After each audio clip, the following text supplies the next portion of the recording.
Absolutely ridiculous. That's what the Vercoe Whanau are saying following the sentencing of Isaiah Tai for the death of their whānau member late last year. It's been 11 days since the 21-year-old orchard worker was sentenced to 2 years and 10 months for the manslaughter of Hāwea Vercoe. The Vercoe Whanau are so critical of the court process that they've decided to launch a nationwide campaign against sentences which they think are far too lenient for violent offenders. And they've got the Sensible Sentencing Trust to back them. Joining me now, Arihi Vercoe, spokesperson for the Vercoe Whanau, and Garth McVicker from the Sensible Sentencing Trust. Kia ora and thank you for coming in. Thank you. Rihi, the whānau's been through a lot. Yes. How are they coping? Throughout the adversities, it's been a real roller coaster ride. And initially, of course, when the emotions were running high, we found it very difficult. But as a whānau that likes to look on the positive side of things, we have coped very well, I think. And I give my mihi to my sister-in-law's whānau, the Eiga family. They have been very supportive in all this too. And Hāwea's in-laws, they have been there to help as well. How much of an impact has this had on Hāwea's parents?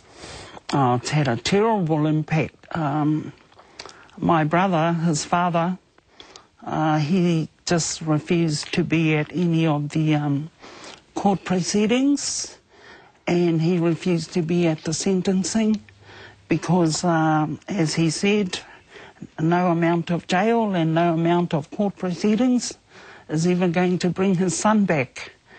And our hearts feel very sad about that predicament for him. Take us back to the time of the sentencing. What was going through your mind? What was going through your heart? Mixed emotions, I dare say. Very mixed emotions, a lot of anger. I was absolutely devastated by the comments of the judge. And what in particular? I think for me it was the comparisons, making comparisons of previous sentencing. And I just forget the name now, but it was an islander name. But that's not to say that he didn't have Māori blood as well, the person. But it was comparing Hāwea's situation with the full-on gang confrontation that this previous case was all about.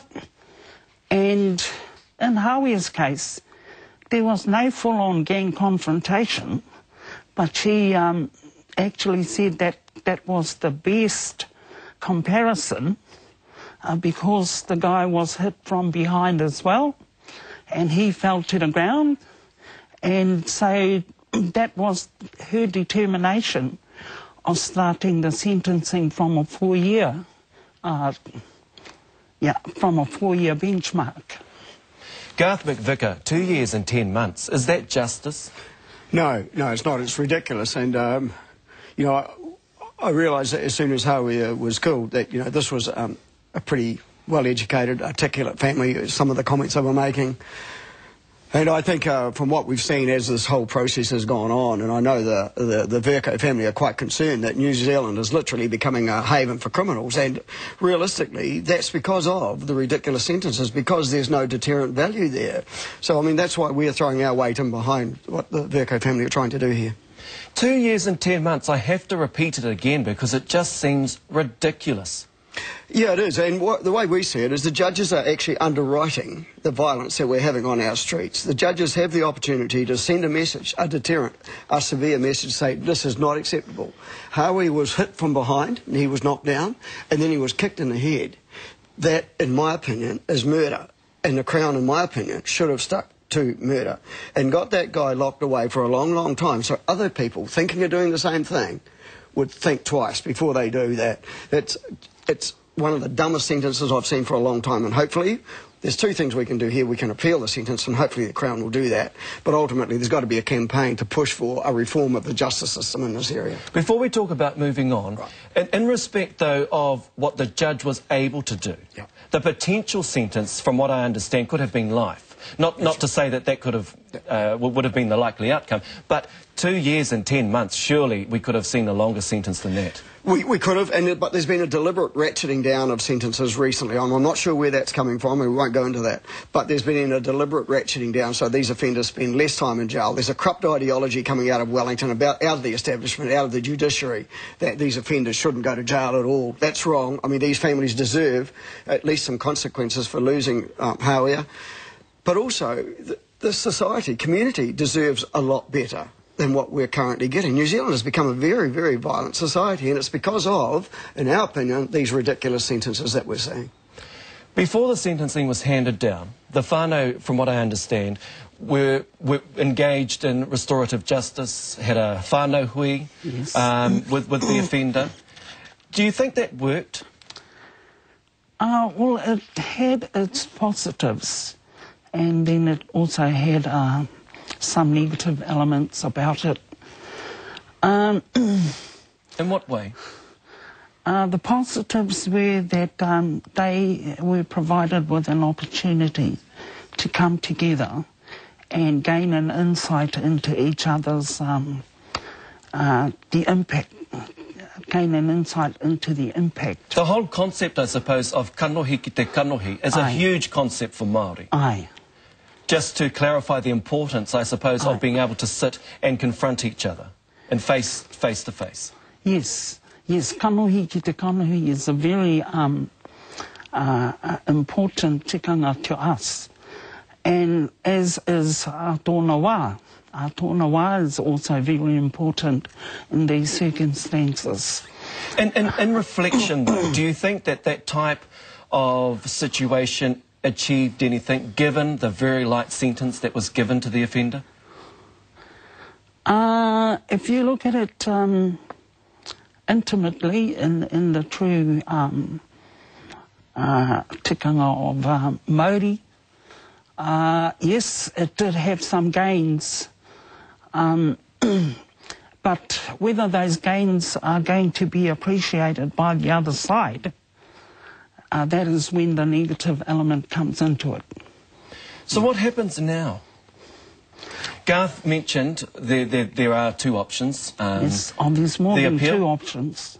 Okay, well, let's deal with the appeal. Will the Crown be seeking an appeal?